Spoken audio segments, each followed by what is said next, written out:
What up? Yo, listen, we are starting the podcast exactly at 9 o'clock tonight. I wanted to start a little early only because we were supposed to play a couple games a couple days ago. Let me audit. We were supposed to play a couple games a couple days ago. We did not play the games that we were supposed to play. So because we didn't play the games we were supposed to play for everybody enjoyment, I'm going to start with a game today, right now. The first game I am going to play, we're going to play the Hurricanes versus Malden game, 12U regional semi game, hosted by Central Connecticut Pop Warner for everybody enjoyment. Again, we're starting the podcast at 9. This is just for your enjoyment. Please watch the game. It was a good game. Your boy was on deck, and so Hurricanes versus Malden, 12U.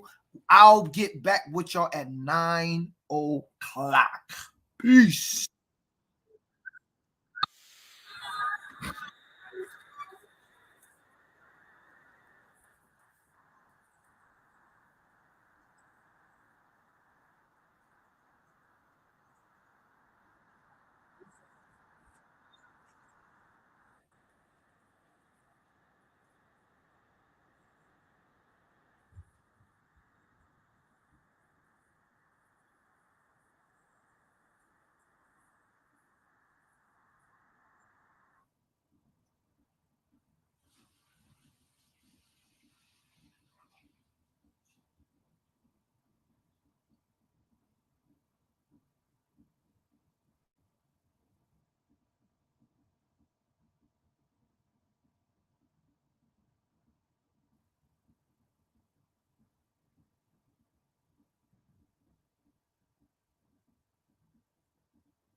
What's going on? Hold on, y'all.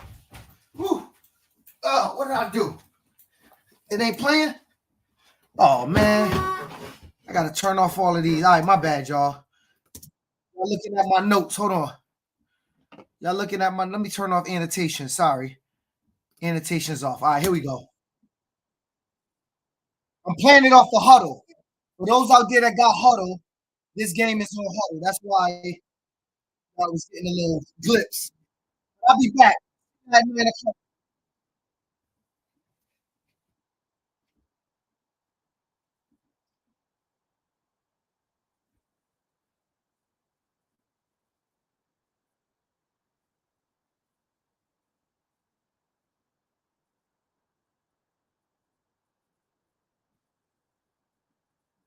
This is Malden versus the Hartford Hurricanes 12U.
I kind of feel like y'all need to hear the sound. This game is rocking. Hold on. Y'all need to hear the sound. Hold on 1 second, y'all. Let me make sure y'all can hear the sound. You know what I'm saying? Y'all need to hear the sound. This game was going at it. Give me a second. Include the audio with this entire screen.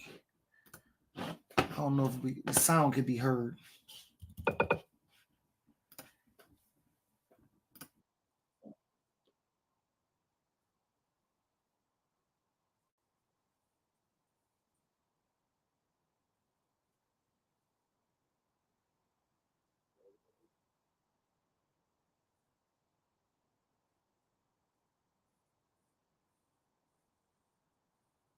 Y'all can't hear it.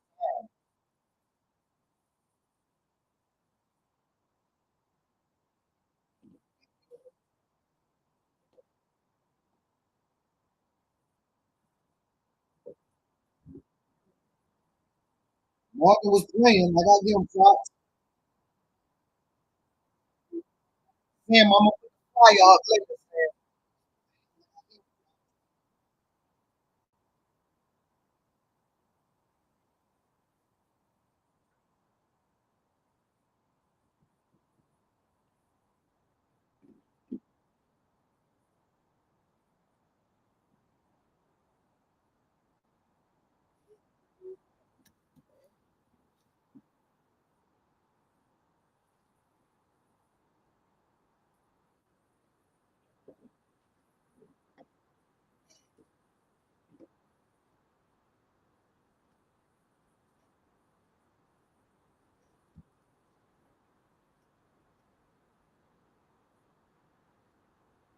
This is more than 12U versus the Alpha Hurricanes.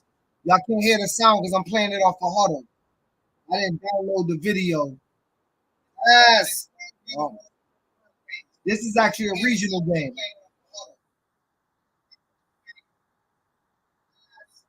This is more than running back, man. Y'all can't see him. But more than running back was about 275 pounds, number 88 right here. Look like they just hit us and we fumbled, man.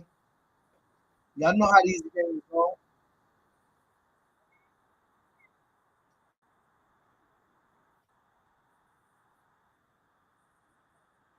They in that T formation. I call it the T.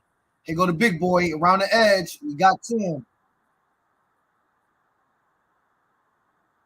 I tell y'all, we was worried about this kid. He was pretty big. Number 88 right here. Look at him. Big boy, man.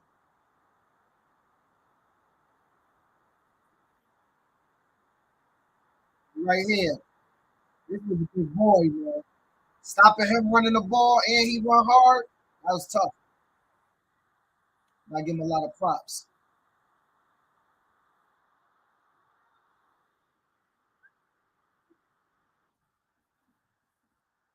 All right, DD, let's go.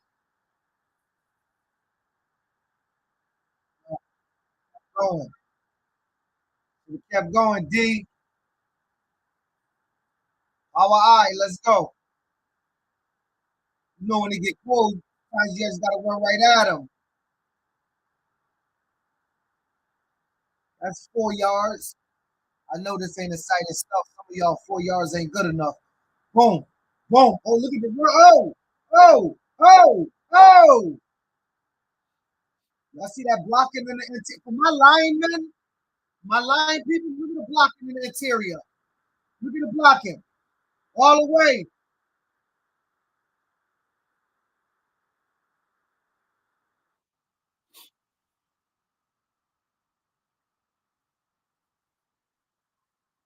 This is a popular regional game, regional semis before the regional championship. This is mid-November, like the second week in November. Malden out of Northeastern Mass. Yo, we ain't kicking it to the big boy no more. Y'all missed it. He returned one to the house.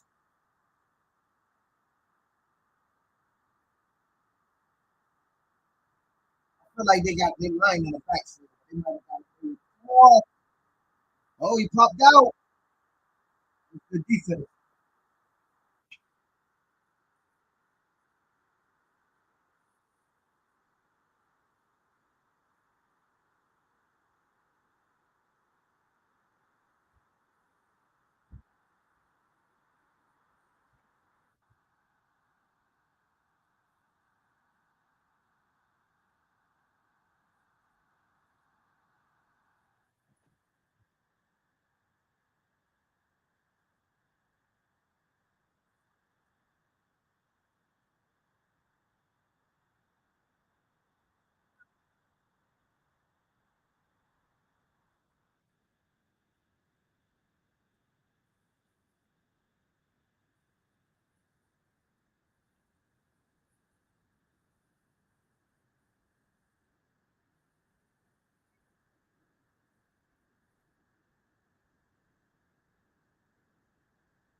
Wrap up the legs. Y'all can't hear them screaming, y'all. Podcast is going to be starting really, really soon.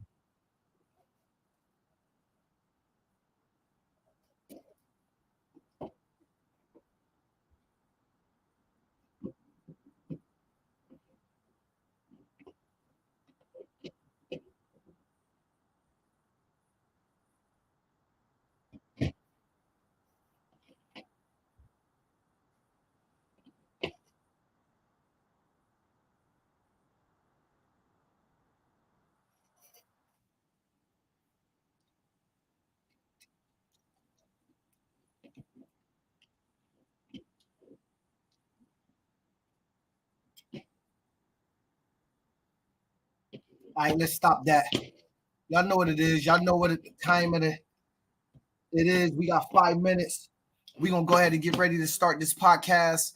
It's your boy PH, a.k.a. The Prez, Mr. Above 140. Let's get started. I met a boy today. That's me. So fine.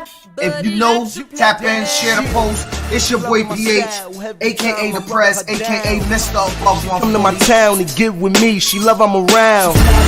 It's not about the amount of talent you have. It's 100% about the work ethic. Ask your coach or anybody that's been doing this. I met a boy today. So fine. Why is it? And they gonna say, oh, we can't, it's illegal. Cut this, cut it out. All you coaches out there, cut it out. Because that's BS.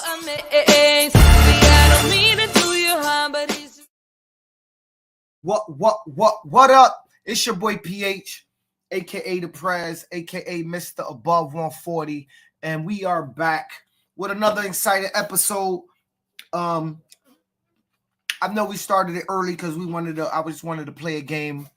No, I told y'all one thing we would do is start trying to play some football games for y'all to watch throughout the whole thing, and that's what we're going to do. So we got a short show tonight, but I definitely think it's going to be insightful. I don't know how many people out there actually give a damn about what's going on in the music industry. I think it's cool to discuss, though, before we get into the football crap, right? As we sit and talk about, and I'm starting early. Most of the people was waiting to 9, but I'm going to start a little early. But before I get started, let me share some things with y'all. Things that y'all may not know. If you ain't doing nothing this weekend, I may have a couple ideas of something you can do. That's all, right? So this Saturday, let me call it up for y'all. Because I think this Saturday, there is definitely a something's going on. And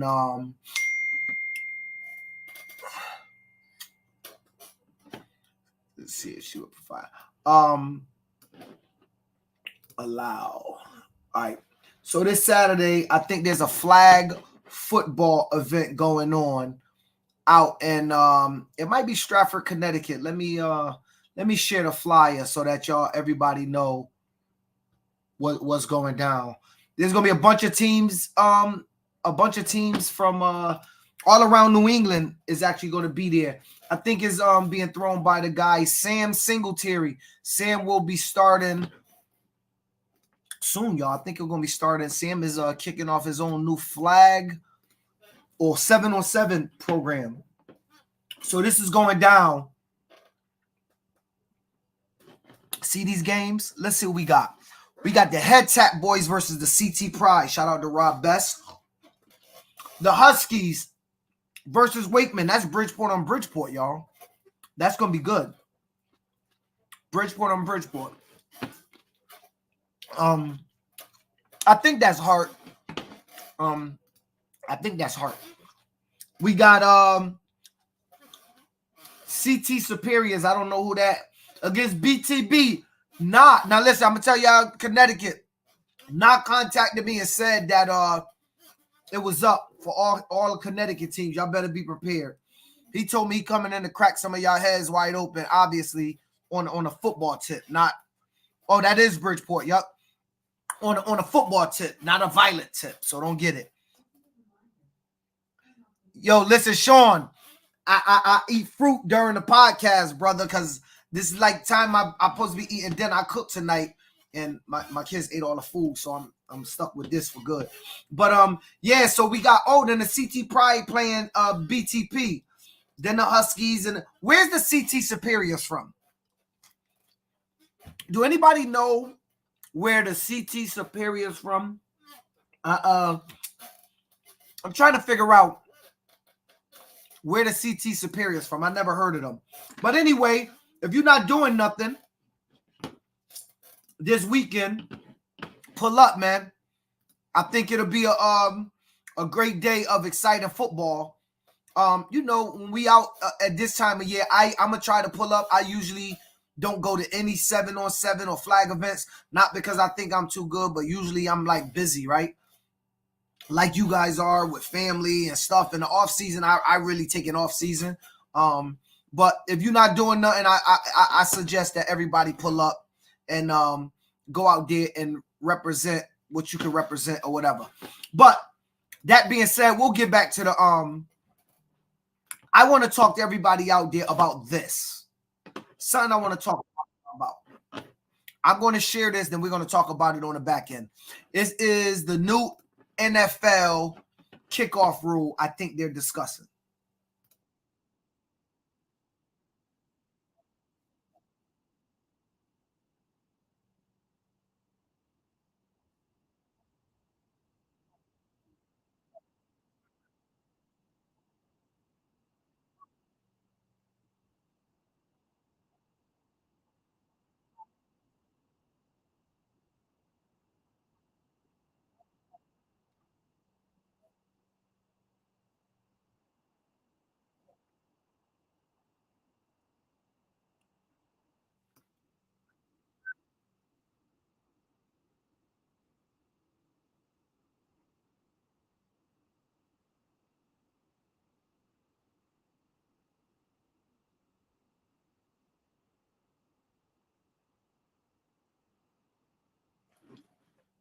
All right, everybody out there, I want to know what you think. Tell me what you think.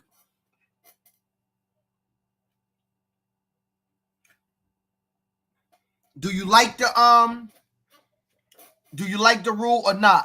So basically, it looks like within 5 yards, the kickoff and kick return team is lined up. You have your kick returners back, and the guy who kicking the ball was back at the 50 or whatever. He kicks the ball, nobody moved, they all stand there. Once the receiving team member catches the ball or touches the ball, then the play start.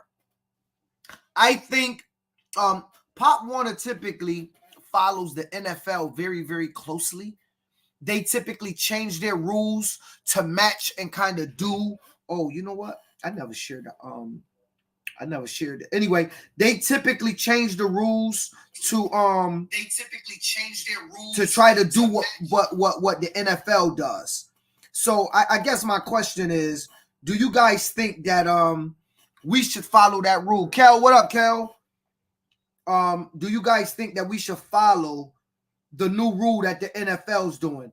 And if the NFL's doing it, they doing it for a reason, right? I mean, if you think about it, the NFL typically don't do nothing unless it has some merit for them particularly.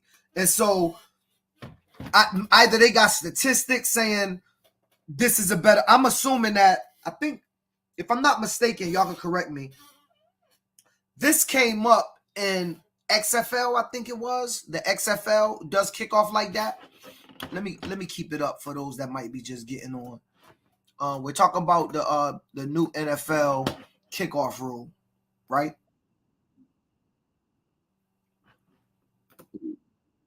I'm gonna show it again for everybody out there to discuss. If you look, they're within 5 yards apart. From the 35 to the 40-yard line, both teams is standing there. One person back here, and the guy who kicked it off. Now these guys are all running back to get ready for return.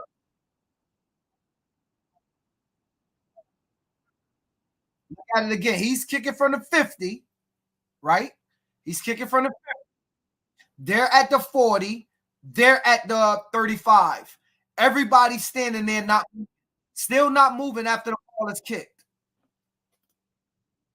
Once he touches it, everybody gets to go ahead and start moving.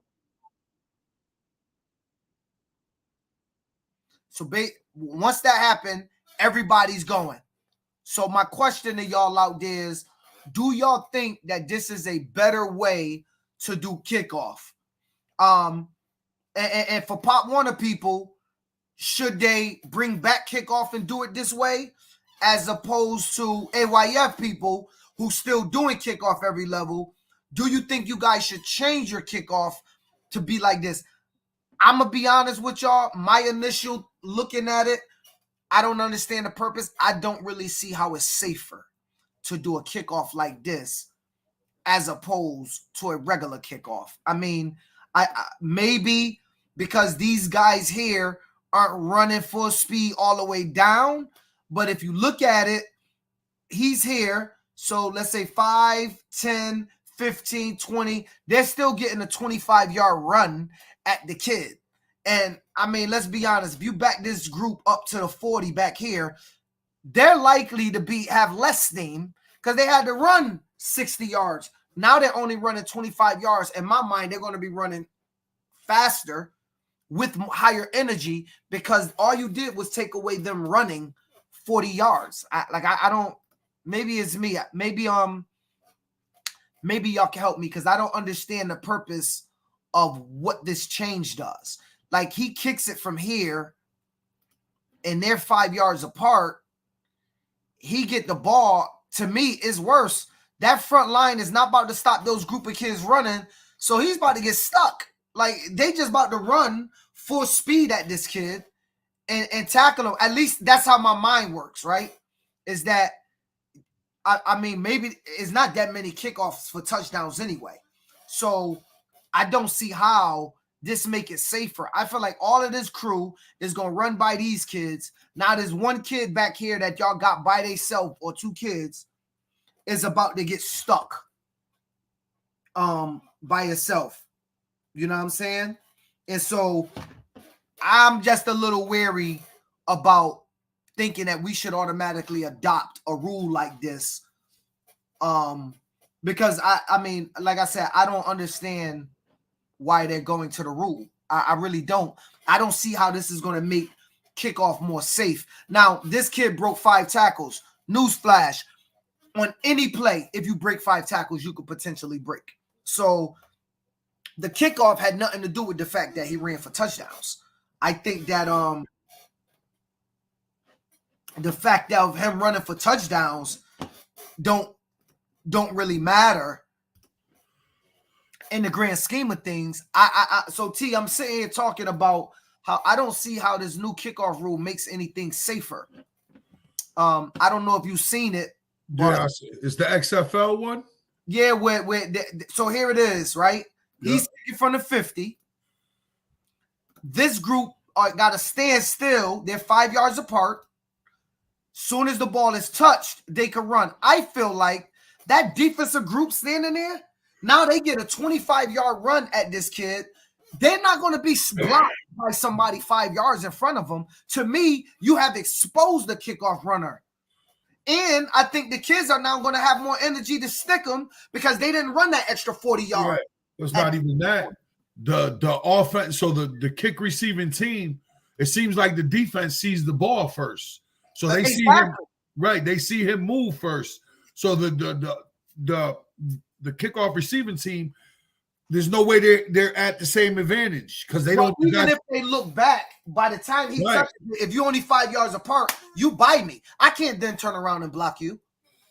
I didn't know what I guess what my point is. I don't understand the purpose of the rule.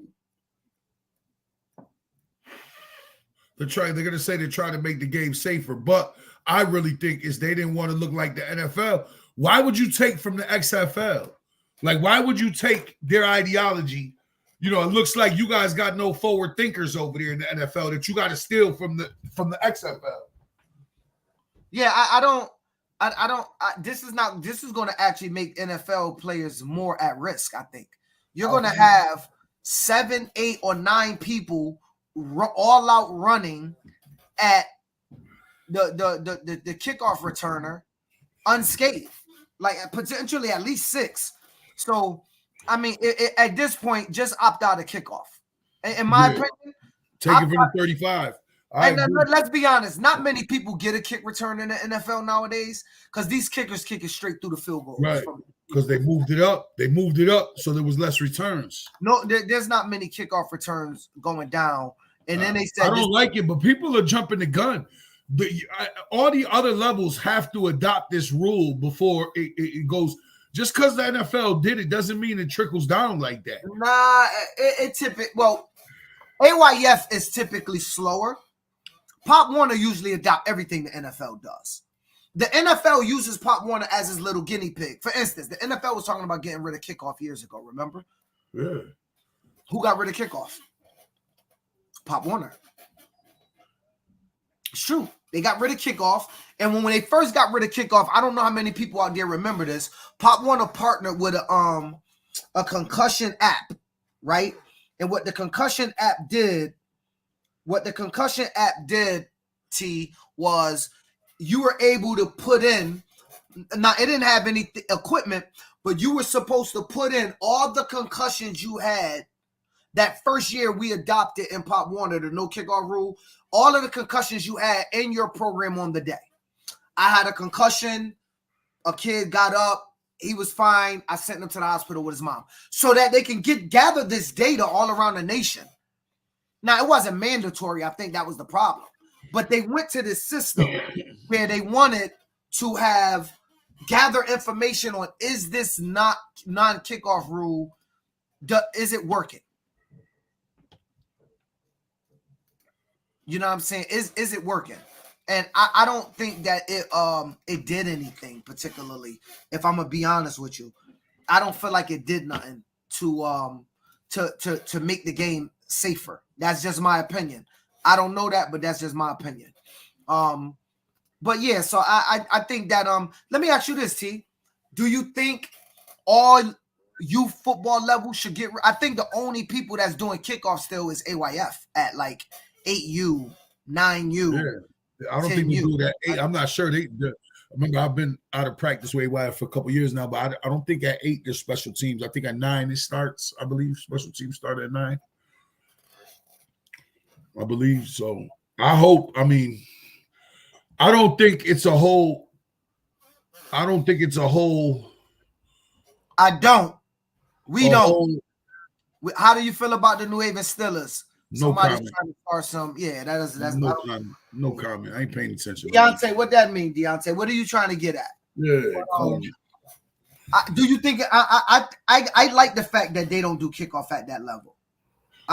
Listen, I don't got a problem with starting it at the 35. I think it allows you, it gives you more offensive possessions. I think you get more out of it with younger kids starting. I remember when I first came to Pop Warner, that year that I went with Gore, that I helped Gore in Manchester. Yeah, that was the first year you guys adopted 2-point stances and no kickoff. And I felt for that 10U level that it worked because you got more plays off. You didn't have quick returns. You got. And most of the time they're doing onside kicks with kids getting smashed. Like, let's be honest. Right. Even now, even on the levels that there is kickoff, most people are doing onside kicks.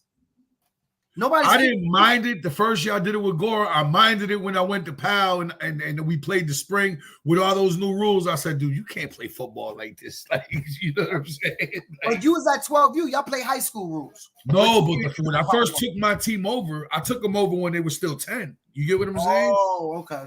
So I had Pop Warner? Yeah, with that first spring, we were Pop Warner off the pandemic. Remember, they tried to have the fall season in the spring. That's how we started playing spring because of the Pop Warner spring. Yeah. The Pop Warner spring, but then that was such a debacle. That's how we wound up at NEYT. But what I'm saying is we had to play by those rules, and I just couldn't. With that team, I couldn't get with it for whatever reason. It was just too different. It was way too different. So, and then we were 11U that fall, so we didn't have to do it no more. So I haven't done it but that 1 year. But I could go either way with it. I think with the younger kids, I understand it. With the older kids, I don't understand it so much. And that kickoff is not bad when you watch it with the pros doing it. I don't know if we could do that with younger kids, bro, because there's a lot that goes into that new field goal situation. I mean, that new kickoff situation. Well, the pros are masked. They're gonna have enough time to practice the retreat, formulate a kickoff return. Schemes. Yeah, I'm sure that if we I'm just not a fan of messing with the game, man. I understand they're trying to make it safer, but now you're messing with the natural order of things. It's just like that. I don't know if you got to the hip tackle, but how are you going to police that? How are you going to police that when the bullets is flying out there? Yeah. It's going to be tough because even when we're drilling right now in the spring, when we're doing drills, I put situations. How do you know if that's good or not? Like, what's going to separate it in a split second, that quick? I can tell you what's going to separate it. We don't got instant replay and all of that at these levels. You get what I'm saying? What's separate it is the ref is going to be able to make a call whenever they want. That to me, that's what's going to separate it, right? The ref is going to be able to make a call whenever they want and say, yo, that was a hip drop tackle. And you football, you're not going to have the ability to say it wasn't. I mean, you know, telling somebody to grab somebody and fall down has always been a thing. Now, I don't understand. I don't understand how you tackle without that. I'm going to be honest. I don't understand how this isn't a good tackle. Unless you're saying that the defensive person is intentionally trying to hurt him, I don't understand what that means. This guy's clamped up. His feet never left under him. All the things that they're saying, how would that be a hip drop? Because he dropped it. He's wrapping him up. Yeah, but his feet are planted. I get it. I'm agreeing with you. I don't even this right here. How is this a bad tackle? He whipped him. He whipped him at the end. That was like dog, I can't turn. So you're running the ball, Tito. Yeah, I don't get to decide your whip. Like, I don't have control over the whip that you do. Like let's watch the other one again. I'm completely confused at how you're supposed to if this right here is not a tackle. This happens on every kid that runs behind somebody from the DN and get. Now look at this. That's the quarterback trying to get away. He's holding on for dear life. He's holding on to this man for dear life. He's not like spinning him in a circle and slamming him. I don't know how you police it. Like, that's what I told Hogan when he said he'll explain it to us. Like, how, bro, you got a split second to make that decision. With everything else going on, I think it's going to be tough to identify, in my opinion. I don't like the. I mean, this is really going down to giving referees an opportunity to completely change the landscape of games. The game. Like, referees are going to decide who wins and who doesn't. Because this right there, dog, that's a regular tackle, Tito. This right here, that's a regular tackle, dog. Yeah, he's holding on for dear life. Yeah. Like, that's just a regular tackle. That's in the scuffle. That's what I'm saying. Like, that's in the scrum. Like, how are you going to call that when there's a scrum? Think about it. You know, the scrum when everybody's in the pile and somebody that comes out.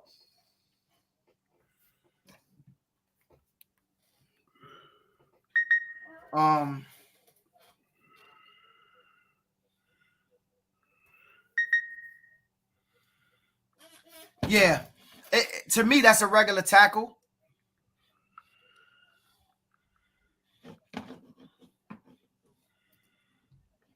And to me, that's a regular tackle. Oh, sorry, y'all.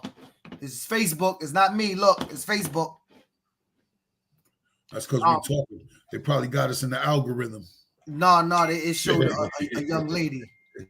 But yeah, I don't know, man. I think that with the let me ask you this: do you think it's going towards flag football? Dude, if you'd asked me that last week, I'd have said no. This week, I don't know, Papa. So let me say this. Pop Warner has introduced flag football, Tito, as a regular fall league. Yeah. Meaning Central right now could go all flag. Listen to this, T. We can go all flag, play flag football, and play down at Nationals at Camping World Stadium. They have now brought it down to Camp World Stadium. I tend to believe it's not all that bad. It's not all that bad. Let me finish. If you did a spring flag league, Pop Warner, and you took the winners and you allowed them to go down to Nationals and play during the same December week, because it fills in the week, right? You and I both been down to Pop Warner a lot, or just national tournaments a lot. I don't know how the other national tournaments. You was at UYFL last year, but there's a lot of dead time at Pop Warner Nationals at the field. Because there's less. You guys, out of all the tournaments, you got to condense. They bring in less teams. Way less, like less than half, maybe a third. You know what I'm saying? And so I think this is a way to fill that time in those days, right? Like they play Friday and Saturday. Saturday and Sunday. Monday and Tuesday is usually off. Now last year they did 14 U's on Monday, but Tito, what they have 14 U's? Like, you know what I'm saying? Like maybe it was 8. I think it was 8, but they didn't play a true national champion. So it seemed like it was 4 and 4. But either way, not many games took place on Monday and Tuesday. On Sunday. Right, yeah, but they always have those off days. And I always thought like from being an outsider looking in, they did that so you guys that had to work got days rest and you wasn't constantly at the fields during national. No, part of it is Pop Warner has in their rule book a certain amount of time that has to take place in between games. You can't play back-to-back days in Pop Warner. They have in their rule book the time frame in which two teams can play football. You know what I'm saying? Like they have that on in the rule book. So I think that Monday is to give those Saturday people Division 2. Division 2, you get 48 hours. You play Saturday, you get Sunday and Monday off. You play Tuesday. Yeah. Division 1 plays Sunday. They get Monday and Tuesday off. They play Wednesday. Then they repeat that cycle to get back to Friday and Saturday. Division 2 national championships Friday. Division 1 national championships on Saturday. That's how that ends up back at the That's how that ends up back at why they do that. But I don't know. I think that I think we in a very fragile place in youth football because we see the NFL scaling back. What does that mean for youth? Because we're always behind them in the game. And what I mean by that is the NFL always, as adults getting paid, going to be able to do more than what youth football can do. And if they're scaling back, what is the scale back at the youth level going to look like? Some people fear that it very well may be the beginning and the end. And somebody just asked the question, what would you do? What would the linemen do? They wouldn't. That's a good question. Unless you go to contact flag. Listen, though, like I said, I think a big part of this is the NFL wants to make it look like they're trying to look at other alternatives because it really makes no sense that you would take from the XFL. But you know what? This is not the first time they did that. They took from the XFL 20 years ago when they first kicked off with that. The camera that's over the field? The XFL was the first one to have that. The camera that's over the field that goes the length for the field. There's a camera 100 feet up, 200 feet up that goes the length for the field. The XFL was the first one to have that cam. And they stole that from them 20-something years ago. Listen, they're going to look, the game is truly a copycat game. You know what I'm saying? It's a copycat game. So there's no doubt that The NFL was still from the NBA, was still from the anything, because let's be honest, they're all registered as entertainment companies, right? So their job is to entertain, and whatever advantage they can use to entertain, they're going to entertain. So personally, I think that they're supposed to take those little tricks. As far as changing the game, though, it get a little scary. And I think that we need to be careful in the youth world. And so, look, I hate talking about this. This is going to lead me in somewhere else. I think it's going to result in less numbers in youth football. I don't think it's going to result in going to flag. I do think the trickle-down effects is going to result in the trickle-down numbers. We have seen numbers dropping every year in youth sport, in youth football, right? Because of fear, Tito. Which leads us always back to the point of the segregation of youth football, especially in New England. And you and I have said this. New England, although we in the Northeast and everybody feel like it's liberal up here and we don't have the South issues, we're more segregated up here, Tito. Than anywhere a else. lot of stuff that you see even in the South. We're more segregated up here. Bro, take a look at our leagues and our town makeups, then take a look at the population and the makeup of those towns. You can start to see a correlation between the diversity percentages and the league that those diversity teams are going to be in. You can look in Connecticut, Tito, and say, and it's almost, there's probably a high correlation between the population of blacks and Latinos in this town and the league that team particularly plays in. It's probably true. And maybe I'm going to do that statistic for next week, Tito. Maybe I'm going to put together a statistical data that shows the population, the percentage of minorities in a certain towns, in all leagues in Connecticut, and what the makeup is. So we can see, wow, I don't think we understand how segregated we are.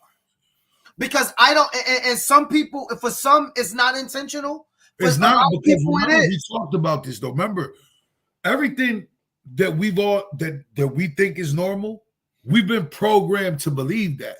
Because as adults, and when we do knowledge of self and start peeling those layers back, none of it makes sense. You get what I'm saying?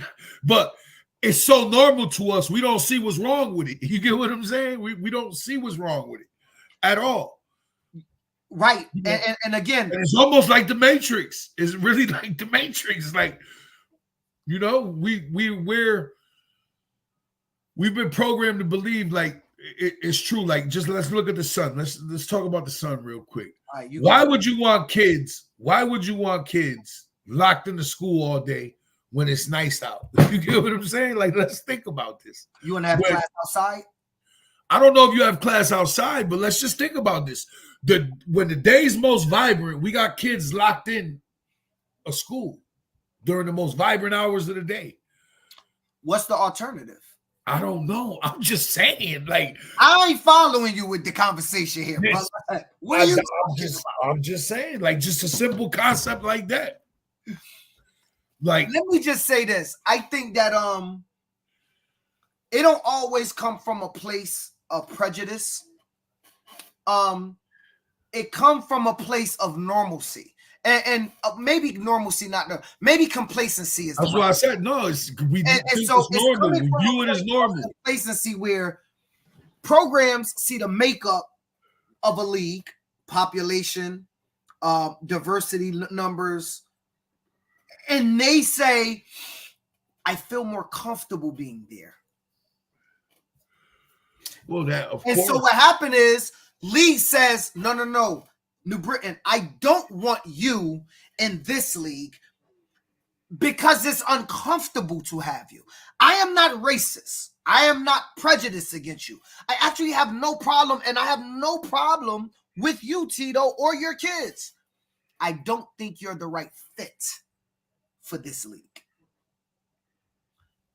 They can't say it's because your makeup, because they know that one of the first things that's going to happen is it's going to be misconstrued as me being prejudiced or something more. And a lot of times it has nothing to do with that. Justin Cotton said, school start at night. He knows what I'm talking about. Start school at night. Kids be active and productive outdoors in the daytime.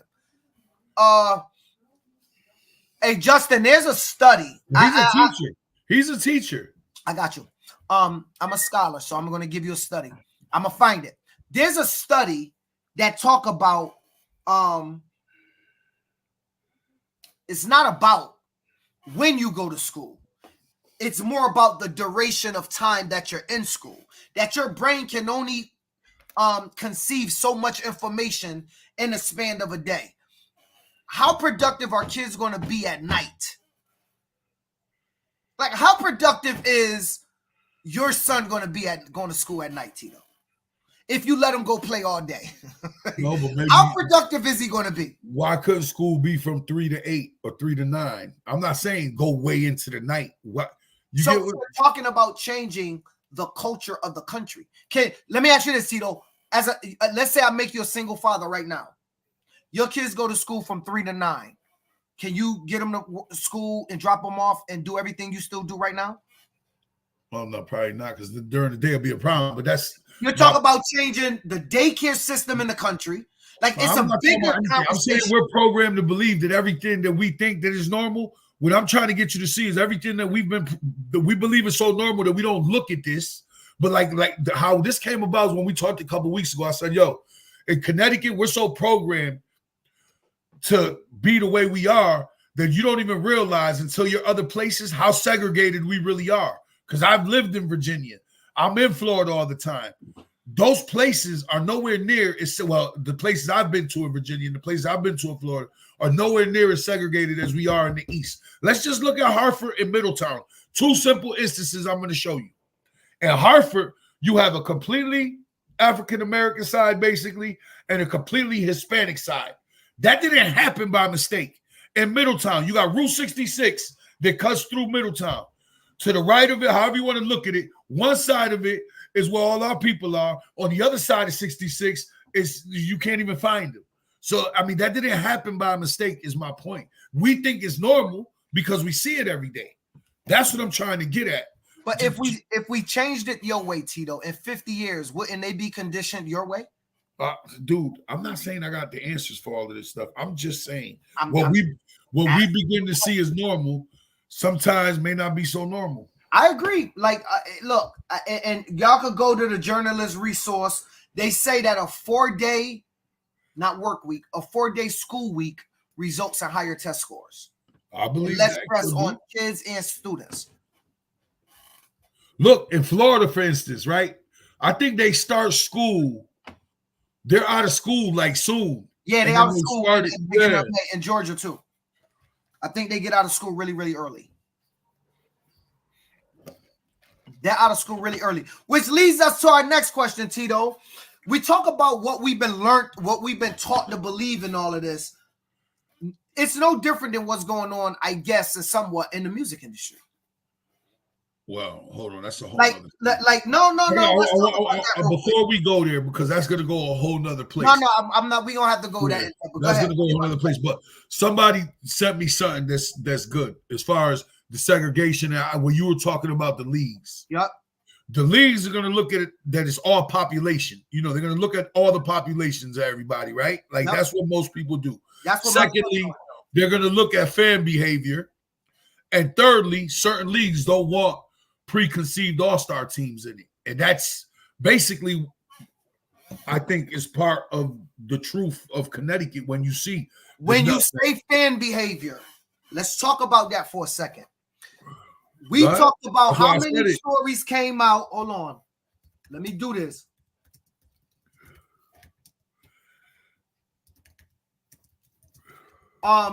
It's oftentimes misconstrued that the fan behavior in the big cities is happening in the big cities. That is a farce. The fan behavior in the small towns happen at a higher percentage. And I'm going to go through and I'm going to study this and I'm going to show y'all. So I'm not talking out, but I know this to be true. It happens more often in the small towns than it does in the big cities. There's one difference, Tito. When it happened in the big cities, all of the big city people come and become Twitter fingers on social media. Right. In the small towns, if the news don't get involved, you rarely ever see it out there. They may go to their town website and have the argument. They're not on the New England Youth Football chat room. They're not asking to be on the podcast. It's not showing up on the Pop Warner or the AYF forum like the minorities who have problems do. Remember, when we were tracking all of these fights about a year and some odd ago, a year and a half. 2 of them came out of Fairfield County Football League. Remember, you had me calling on Ty, like, Ty, what's going on over there? Blah, blah, blah. Now, Hartford and New Britain have a brawl. We talk about it here on the podcast. And Sonia and Amity, if they have an issue, it never comes up. I ain't saying they do. I'm saying if they were to have one, it typically wouldn't hit because they're not taking the social media to deal with those issues. So it also talks about the etiquette of those involved in these spats and how far they take it. And so I don't agree with whoever's sending you these anonymous texts that they're going to look at fan behavior second. They may very well do it, but I think that that's a skewed view to say that the fan behavior played. Justin Cotton just said it best. The news don't get involved in a small town unless it gets to a violent point that they have to be called out.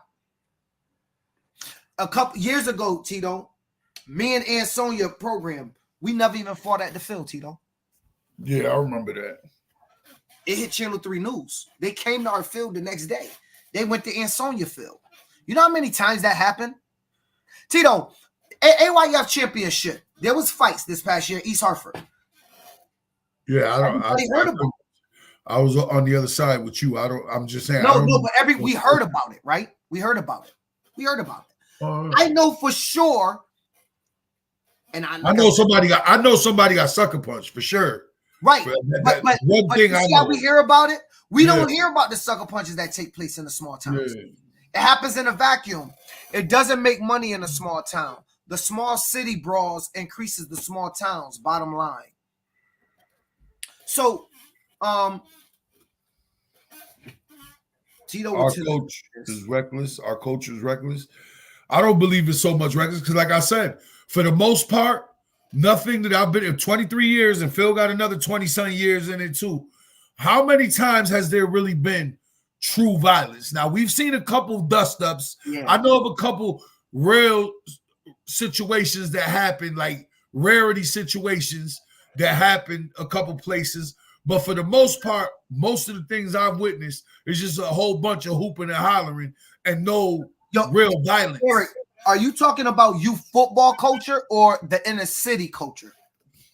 I'd like to make a difference of that. But and so I think we need to I've never been a part of not on the football, not where kids are here in the stadium. I've never seen or been a part of a complete melee in my years of doing this. I haven't seen one. I haven't seen a complete melee. I've seen some dust ups. I've seen a bunch of hooping empty, banging out. I've seen a bunch of hooping and hollering, but I have not seen an all-out melee in all my years of doing this. I've never seen a melee. I've seen that. I've never seen a melee. It's like that basketball scene we saw. I ain't never seen it. I ain't never seen it. I never seen that. No, I've seen sides come together. I've seen it almost get there. He's not talking about youth football. He said he's talking about inner city. Our culture is toxic. I don't think it's no more toxic than the suburbs in the sport. I think it's perceived that way, right? And it's like this picture that keep getting shared on Facebook. I wish I could find it. And in the picture is a picture of it's a tree, and it's a black dude pulling a black dude down, and on the other side it's a picture of two white people, whatever, and he's lifting them up. And they said this is our culture. I don't agree with that. I think that we're perceiving ourselves like that. It's not nobody's fault. We're perceived that way. And so we fester it by sharing it, going, this is what we do.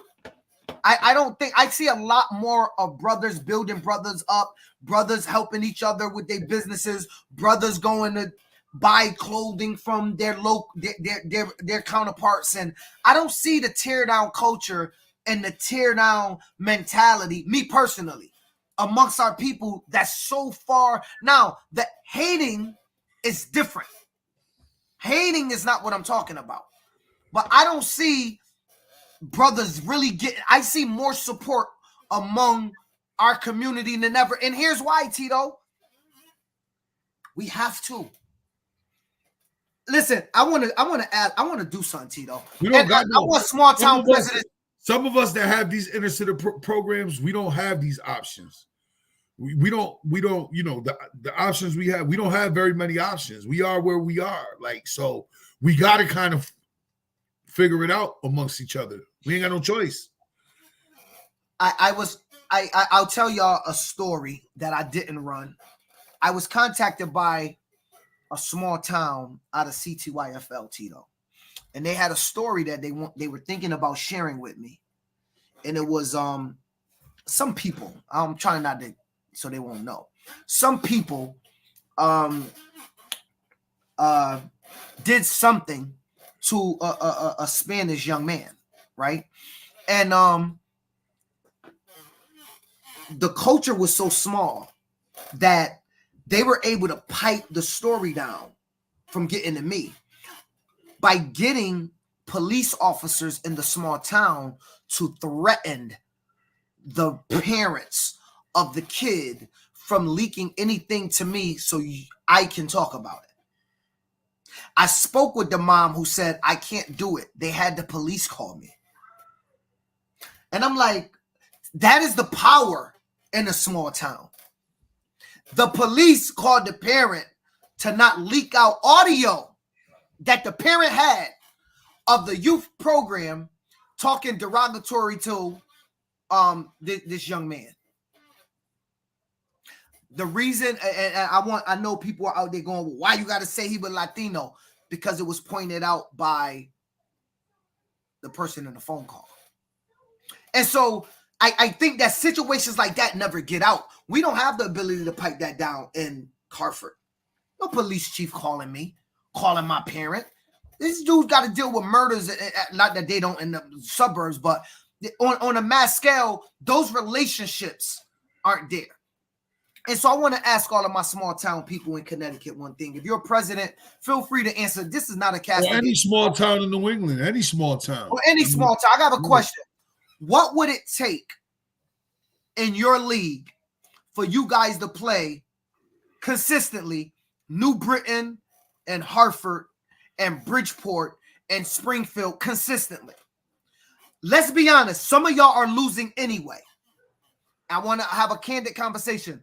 Does it matter or does it hurt worse to lose to Hartford or New Britain or Springfield than it does to Cheshire or one of those teams? That's just a big town. Those are big towns. Those towns got 50. They play in small town leagues. Right. They play in a vacuum. That's my point. Right. Programs that's in a vacuum. That's in those vacuum leagues. I would like to know what would it. Cheshire only got 29,000 people. They're not big. That's about the size of New London, though. It's not small. I mean, dang, Tito, can you get any smaller than? When I think small, I think under 20,000, like how Northern's numbers are. When I think small, I would like to know what will it take for the small town leagues for like a Northern to say, you know what, we're putting Hartford on our schedule, top to bottom, throughout the year. Every single team's going to play. Or CMAS AYF to say, we're going to put Springfield on all of our schedule. Intermingle with our small towns. They're going to go into a population of 13,000. They may lose, meaning the 13,000. But I want to know what would it take for those towns to want to engage in that. Is it they want police presence? And I get it if they do. Because look, they watch the news. They see the murder rates happening in Hartford. It's not us. But the perception, Tito, is reality. And if it's perceived that our community is unsafe, why would you ever want to bring your child there? It's not our doing. Some of it is the news. Some of it has nothing to do with the Hartford Hurricanes. They may not feel no type of way about me or my youth, but they're still not willing to allow us to be in the league. Hell yeah, it does, because they feel like they are a higher caliber of people than we are to being with. Now, that's a whole nother conversation, right? If you think you're just better than me and I'm not worthy of being in your presence, that's a separate conversation. And that's a very true feeling. That's a true feeling. I'm not saying that that's not a possibility. That's a true feeling. Let's not say it's all about that. No, but what I'm saying is I got people like this in my own family that think they're better than other people. That's a true feeling. Y'all gotta stop with the 203 hate. I don't know. These guys. Well, Eric, I don't like what 203 hate are you talking about? Would it make you feel better if I used Shrewsbury, Massachusetts? And Shrewsbury, Massachusetts. Like, I don't know what you mean by hate. We're having a discussion. It's not about, I just gave you a story of CTYFL. Maybe you have no knowledge of who that is, but the CTYFL is in 860. Oh, yeah. The CTYFL is not in 203, dog. So this is not about a 203 hate. I'm sorry if you feel like, but I'm actually not sorry. You're entitled to feel how you want to feel. Jeff from Brookline. It takes a lot of heart. It does, Jeff. I agree. Shout out to Jeff. Jeff coaches with no shoes on in the middle of December. I'm telling you, or November at least. In December, he'd probably be in Florida. But, you know, Jeff thug it out with no shoes on. I've seen it. At Dillon Stadium, it was wild. It was freezing cold. But it does take a lot of we are way more respectful of others than others are of others. We are way more respectful of others than we are of others from the other city. We are way more respecting Justin. I mean, come on with your this is like, come on, man. This is vice principal talk. We are way more respectful of others than we are of others from other cities. I guess he's saying that. Clarify that, Justin. Yeah, we treat. Is all the big town cities in Connecticut playing each other every year? If not, then why? Yes, they are in their own league. I mean, yes. Last year, maybe not every level, but Hartford played New Britain on some levels. We didn't play Bridgeport, but we played Danbury. We played Manchester. We didn't play Norwalk. We didn't play Stamford, right? They're not in our league. And so are all the big cities playing each other? No, but all the small towns aren't playing each other. So why ask something of one group that you're not asking of the other? I think we should be consistent when we're doing that. I'm talking Levi, you know what I'm saying? Like we try to all play each other when we can, but it don't always play out like that. That's all my question. Every town should experience all towns. The kids need to experience them all. True, but so the question, Levi, I'm asking my brother is, what do we in the bigger cities? And I'm gonna be honest, West Haven don't have the luxury of being considered a small city. Maybe Shoreline will take West Haven, Tito, but I don't know no other league that would. But let me say this. My question is to everybody out there. Well, there's leagues that would, but it's going to look like the, well, you know, it's going to look like the leagues that.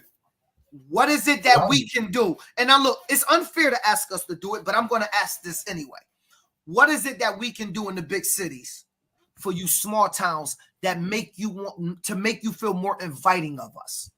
I don't care what town you in. I don't care what state you in New England. For the small cities that don't want to play the big cities, it's not always about you thinking you better. What is the other stuff that we can do?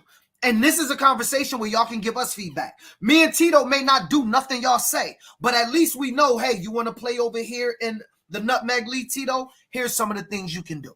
1, I need 15 police officers at your field every day. 2, I need this. 3, I need this. Now, I may say I'm unable to finance this operation and I can't do it, but at least I want the small towns to give me a heads up. Tell me, what is it as me as a big city president can do to make you feel more comfortable? Because clearly they're not comfortable because we're seeing too much segregation. Red Feather Fink, great conversation. I think these smaller towns will play us great programs knowing they're going to lose if teams didn't go in trying to blow them off the doors, running up the scores, embarrassing them, etc. Nobody want to put their kids in that situation. Yes, there is a racism component too, that's given. However, creative, positive relationships change that. I agree with you on a couple things, Red. Relationships changes it. 100%.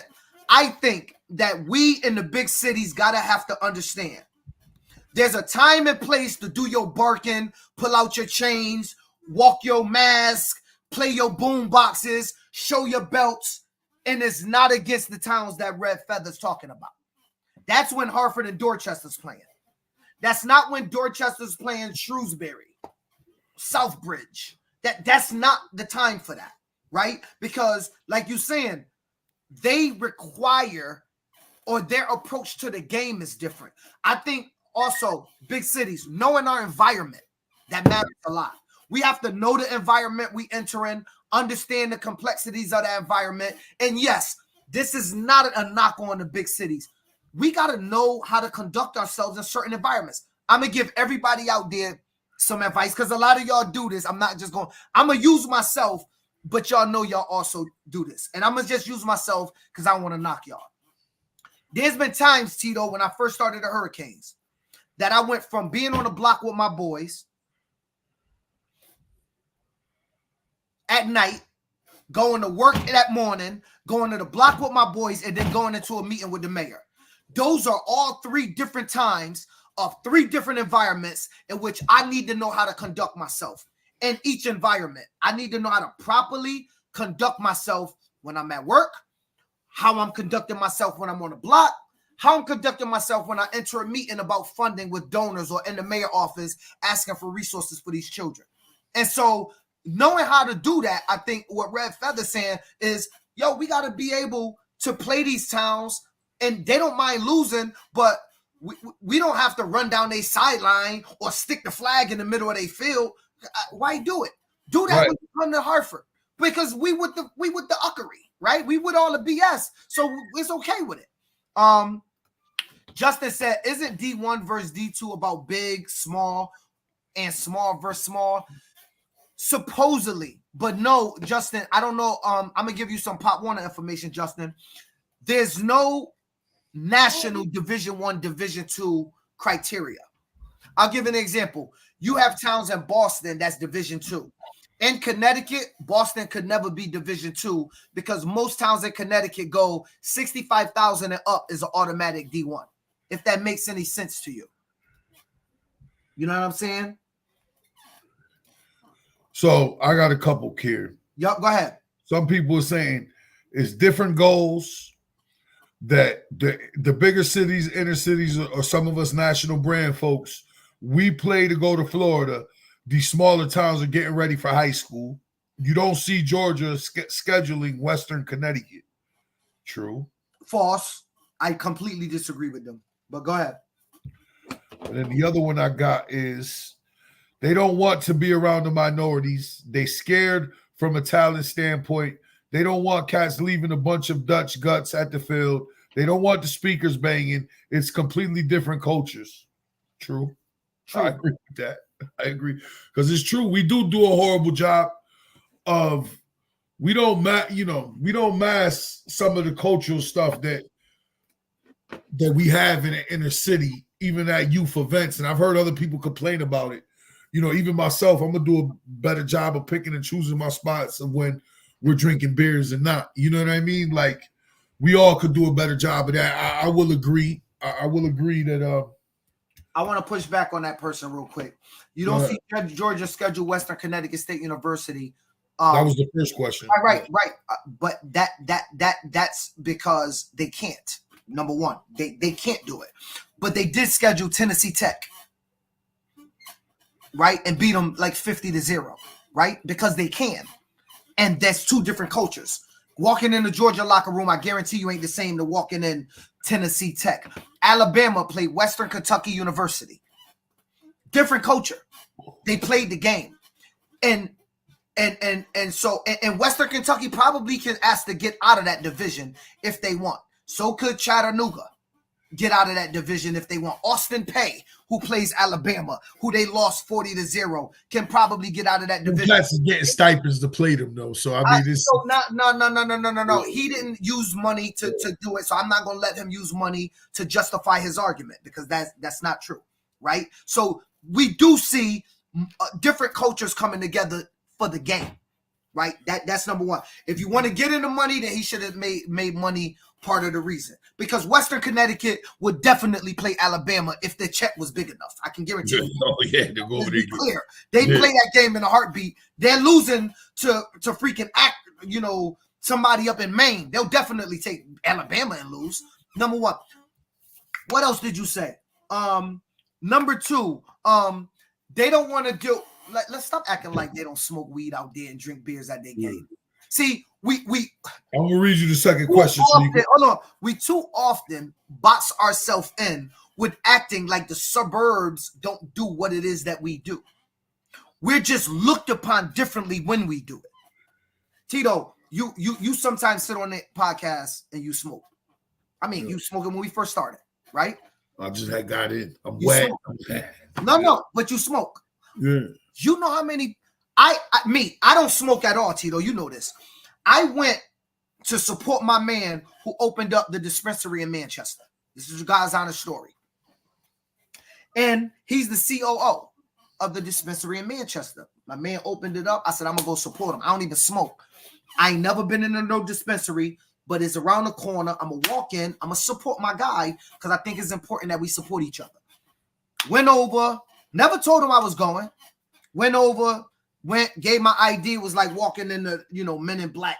Now I haven't been in one yet. I still haven't been in one. You should try it because I was weirded out. It was just some random dude sitting in a white room. I had to show him my ID. He pressed the buzz and said, walk through that door. I walked through the door. It was like, okay, here. No marijuana nowhere in the room. T-shirts on the wall, and that's it, and the iPads. I'm like, where the hell is the marijuana? Like, it's supposed to be a dispensary. This is my brain because I've never been in one. Cool. I walk in. She like, what do you want? Now, let me just say this, y'all. I'm a little old. Back in the day when you got weed, you just got weed. You got bud, you got reg. That was it. You got bud, they was 30s. You got regular weed, you could get a nickel bag or $10 bag. Bags of chalk. That was it back in the day. When you wanted to smoke. I go, listen, my man. I tell her, my man, boom, boom. She's like, yeah. I said, yeah, that's my man. So I'm just here to support. She said, what do you want? I said, I don't know. I'm going to spend like $50 just to support the cause. She said, cool. You want uppers or downers? I was messed up, T, because I'm going to be honest. I didn't know what the hell she was talking about. I said, an upper. She was like, weed that gets you hype. Right, sativas keep you. I'm saying to myself right now, in my mind, I'm saying, where was the uppers or downers back in the day? You just bought weed. Nobody, you never came to the car and it was like, yo, you want uppers or downers? Like, what do you? So I was like, I don't know. I guess something to make you sleepy. I didn't know. So she was like, okay, how much? At $50 worth. She starts laughing. I said, look. She was like, how about I just give you a pre-roll? She called it. I said, cool. And she was like, and I said, look, let me just buy the gummies. I hear everybody talk about gummies. I buy the gummies. Again, uppers or downers. Same exact shit. Like, I don't know. Same thing, right? And so, by the way, this is legal in Manchester. So I'm talking about a legal business transaction. I want everybody to be clear. I'm not talking about nothing illegal. Tito, I still have everything I bought, by the way. I still got everything I bought in the safe. But I said that to say this, everybody out there. When I walked into the dispensary, I honest to God had a thought process that I was going to see a bunch of minorities from the hood. Because dudes I know, a lot of them smoking marijuana. They smoke weed. Tito, I don't think I saw nobody under 55. It was about 12 people in there. Nobody was under 55. And I don't know the nationality to everybody, but I could tell you I was probably 9 shades darker than everybody that was in there. And I said to myself, this was nothing like what I perceived it to have been. And so I think that we do ourselves a disservice out there. Why did I say all this? Because we do ourselves a disservice by saying they don't want bottles over here. So basically, all we got to do is clean up after ourselves. We're messy because they're drinking at games. Y'all see the red cups? Didn't somebody say that on it? Yeah, come on now. You see red and Dunkin' Donuts cups. Ain't nobody drinking no Dunkin' Donuts tea in no 80-degree day in September. Right, and the Yetis is true. I mean, listen, I'm just rehashing. But we're perceived different. Right, to do it. So it's good, I guess because they do it, they hide it a little better. I guess it's okay. But when we're just out cut it out. I guess when we're out in the open, it is what it is. But like I said, to me, that's more of a cultural thing than it is a thing. Like that's just cigarettes are legal. Marijuana is now legal. Understand? Right. There should be a conversation. And that's why I'm asking the small towns to tell us, listen, it would be nice if I know marijuana legal, but it would be nice if you could talk to your parents about not marijuana. Okay, now I got something to stand on. Okay, parents, look, we gonna play so-and-so. Vernon, they would like us not to have smoke marijuana. It's legal. I can smoke my weed. I got you, but can you do me a favor as the president and just not smoke during this time? We're trying to build a relationship with these people and get games. Now, Vernon and Hartford can play, and we're respecting what they want us to respect, even though we are altering who we are a bit. But that's what it takes to create that environment of inclusive or togetherness. Then we got to do it. And that's what I'm asking from the small towns is give us feedback. Tell us what you want to see and what you want us to do. All of it, we may say, throw our hands up and go, you're crazy. But we may say, you know what? That's not out the realm of possibility of us creating this relationship and playing every year. Maybe 5 teams from Northern to go, I'll play Hartford. I spoke with Phil. We seemed to came to a good spot. He's going to have XYZ at his game, and he's going to come here, and we agreed to this. Now we can go ahead and we can intermingle. I think that stuff is important for us. My personal opinion. My son played in Shoreline. Culture is entirely different than my experience in Pop Warner. Not saying it's better, right? So it's a cultural thing, but it's 100% different, right? But different cultures can come together. They can. Beyonce just did what did she do? A country album? Playing with country stations? Yeah, she got the #1 record in America, the country song. Listen, cultures can't come together.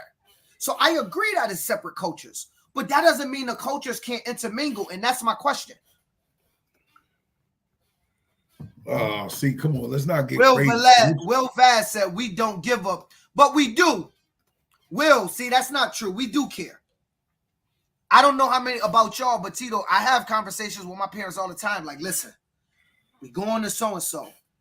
Please, y'all, don't act up. We care. Our parents care about their kids as much as anybody else. Our parents ride for their kids as much as anybody else. Our parents bring kids to practice, drive the games. They cheer, they support, they show up with bullhorns like every other parent. We care just as much as everybody else.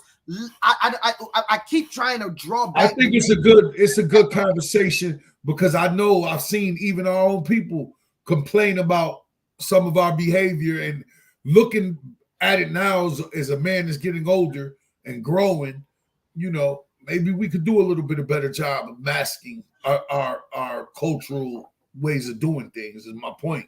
Like Kelly Russell, this is a true fact. He said the small towns need to adjust as well and stop with the entitlement issues. They do things that's offensive. Facts. Like it's okay. That's true. But Kelly, here's the issue, Kel, and you know me and you talk, brother. They own predominantly. They own they dominate the state in towns, leagues, etc. So you know how this works, y'all. In the big cities, I'm about to tell y'all something y'all don't like. Y'all know how it works. If they dominate and you're a small portion, even though y'all got to come together, you got to come the furthest distance.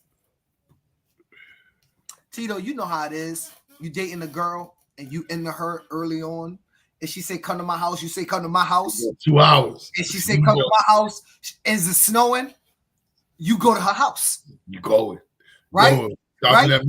Now, Tito, after 19 visits and is in the snow, and I'll drive back the same day. I'm not going to the house. So, like, they're the new girl on the block. And so we got to go the majority of the distance initially. Maybe not, but if not, they don't have any reason to come to your house. They don't have any reason to come to our house. You know, we care, but spark right up with the kid next to you. Not everybody do that though. Like let's not act like everybody blowing weed right next to their children. That's not a thing. Believe it or not, they watch how we treat each other too. That's a fact. Bingo. That's a fact. That is true. And listen, I'm gonna tell y'all something. It's an old saying, Tito. It's watch how, if you watch how somebody treat those around them, it'll tell you more about that person or how they'll treat you. When somebody come to me and they start on their man, like their guy, they start dumping on him to me, I could never be your guy. Because I'm gonna tell you right now, you're not gonna get one of my guys to dump on me to you. Like, you know what I'm saying? And so it's the same thing in youth football. You know, they see us over there fighting and carrying on and being in the news, so they go, yeah, let's stay away from that stuff. Rightfully so. I don't know nobody that want their kids around it. Wayne, what up, Wayne? He coaching the Burbs of Pennsylvania. He's scheduled inner city games because it gives them the physical game. And the kids respond most of the time. It's the parents, never the kids with the issue. I agree with that. Yes, we know that. We always know. I agree with that. Eric said our culture don't respect. Who said that? Eric. I think the same guy that thought we was talking about the 203, Eric King. We don't respect nothing. Nah, that's not true, man. That's not true because let's just look at the All-Star game where we've all been together. Yeah, we haven't had no. There's a lot of people that don't like each other out there. Trust me, I'm gonna just come out and say there's a lot of people that don't like each other out there.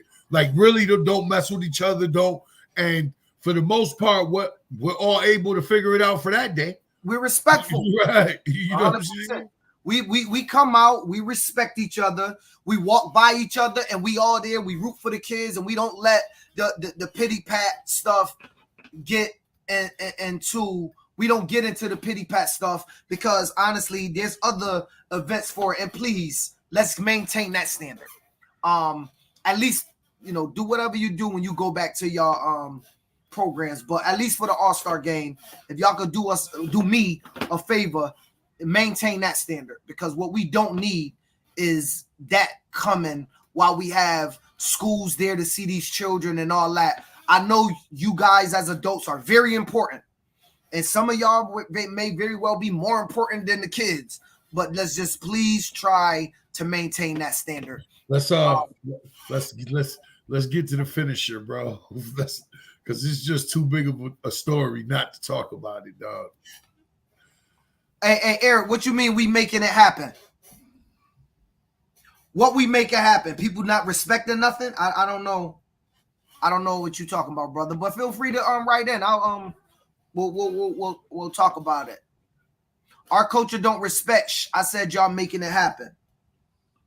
But yeah, so I mean we got 10 minutes. So Tito, all of the he said we doing a good job. Okay. For a minute I was nervous, brother, that you was clapping at us. I thought you was getting at us. I was a little nervous, man. You know what I'm saying? Thank you, brother. I appreciate it. So we trying, man. I'm gonna be honest though. Everybody out there watching, everybody that engaged, everybody that come to All-Star game, y'all really be the ones, man, making it all happen. Because imagine a game get put on and nobody shows up to watch, right? Like that could potentially happen too. So thanks for everybody engaging. But Tito, Puff Daddy, it ain't just Puff. I mean, it's a whole. Put it this way, like I told you earlier when we talked. We're talking about y'all favorite rappers now. Yes, we're not. It's no. Hey, this your video, Greg. Yeah. Thanks, brother. You've been sending me videos. I've been playing your games. A lot of a lot of the things that we thought, I don't even know how to even talk about this. Like a big part of us growing up There's some big question marks all of a sudden. Like, but a lot of stuff starting to make sense. Why we see Right. Maya? Why we seen Maya go MIA and Right. completely disappear? or why certain people got pushed Like to the Mace front of the went line. straight to church. And we Right. never Why heard some of these people got pushed to the front of the line, and why why some very Nas always been seen right as some underground. talented people didn't get pushed to the front of the line. Well, I think we all know why now. Is think we Jay-Z all know next? why. That's the word they said. Yeah, absolutely. He next. He was on Epstein Island. Did you Google that? Like I told you, he been to Epstein Island. Now, I'm gonna come out and say it. I ain't never liked Jigga anyway. I thought he was trash anyway. But how'd he get pushed to the front of the line? A lot of How'd people he get died. pushed to the front A of the lot. line? He ain't put a lot He of went people through that passed door. away. He went through that door like Puffy did, like Usher did, like whoever else. Meek Mills. Could you put up the thing with Meek Mills today? Can we talk about that? Can we talk about the Meek Mills video you sent me? All right, everybody, listen up. Not the explicit one. The dance he did for Michael Rubin. Can we All right, show so the world that? A video came out today with Meek Mill bunny hopping. Meek Mill was bunny hopping for Michael Rubin. Michael Rubin. Look at this. Yo, I'd have paid him $500,000 before I would have did that. Does this mean anything to y'all? He a gangster rapper. He lost a bet. Tito, he lost a bet. That's Bro, it. I don't know. Why ain't you doing like I said, when you bet even in jail and you ain't got no money or whatever between men, we betting for push-ups, sit-ups to do something. Planks, something. We ain't gonna be bunny hopping for no man. I'll tell you that. I'm not. I know you're not. I'm not. All right, so We'll give a fuck here's what what the I'm gonna bet say. is. I think it's enough evidence for us to say there's definitely a door or a time where they entice you by letting you go platinum, like Nori said. Yeah. And then there's a decision to be made after you go one-time platinum. Yo, Cat Williams done told us. Where you going to go after you went platinum? Now that you got that taste in your mouth, Tito, do you want to be a billionaire? Yeah. Or do you just want to be a low-level 100,000-aire or even low-level millionaire? And I do think what Jay-Z said, red or green pill, you live and you learn. I think there's a decision to be made. And I do think it's too many celebrities that have said they had to make a decision. We've been hearing this story in the rap industry for a long time. And the reality of the matter is that it's the evidence is overwhelming that clearly how far you're willing to go and choices you're willing to make. People are doing these things. Okay. People are doing these things. They're doing it. They're for whatever reason, they're being, whether they're drugged up or they're party to death or whatever it is, there's people making choices to try to get ahead. My question is, okay, some of them do get ahead, but how many people did those things and didn't get ahead? There got to be a whole line of them too. So Yeah. how this thing is sick. All you guys that are rapping and think you're going to get on, you're not getting on unless you're willing to go through that door. And that's just the reality of it. I think we know a lot of what we thought were people that we looked up to and listened to their music and all of that. These dudes was dancing with the devil. Like Cat Williams said, there's two sides. You got God's side and you got the other side. There's a lot more people that on that other side than we all would like to think.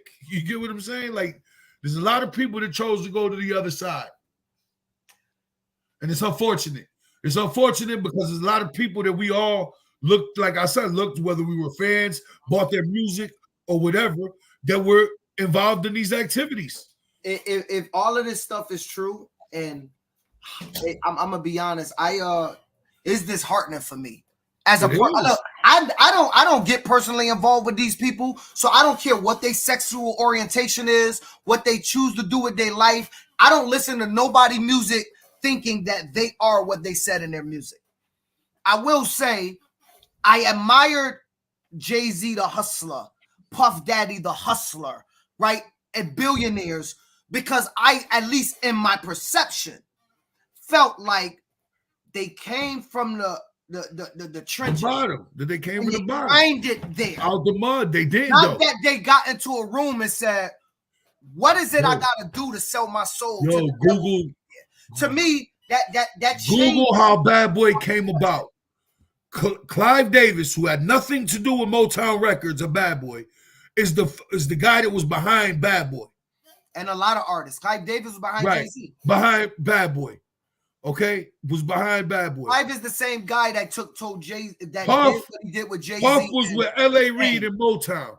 How all of a sudden does he get with Clive and all of a sudden Bad Boy pops up the next day? Like, come on, man. Like, LJ said, this is unsubstantiated but good content. LJ, truth of the matter is, we're having a discussion. I'm not making no claims on the people, but we're throwing out what's in the news, right? We're just talking about what's in the news. That's all. So every day is gaining legs. Like, dude, when you raid a house the way they raided Puffy's thing, that's serious. No, Wayne said he still is funding Puffy lifestyle. This ain't, bro. I'm not making it. When I say things, you guys should know by now. When I say things, because I did the math on it, I did the knowledge. Trust me. And every day, this thing is. I didn't want to believe it at first about Puffy, but the evidence is overwhelming about this. Some funny business going on with him and whatever he's into. Yo, somebody got to stop Fifth. Did y'all see Fifth? Have you been Put the video up? That's a funny one. Put Fifth has been trolling Jay-Z lately and asking Jay, like, what? Have anybody heard Jay? Like, if anybody know where Jay-Z at? I don't know if y'all seen this video. I shared it on my Facebook page, but Fifth is a monster, y'all. Fifth, I think Fifth knows something, and little by little, he getting these guys out of there. Look. By the way, this supposed to be that's supposed to be TD Jakes. Look at Puff.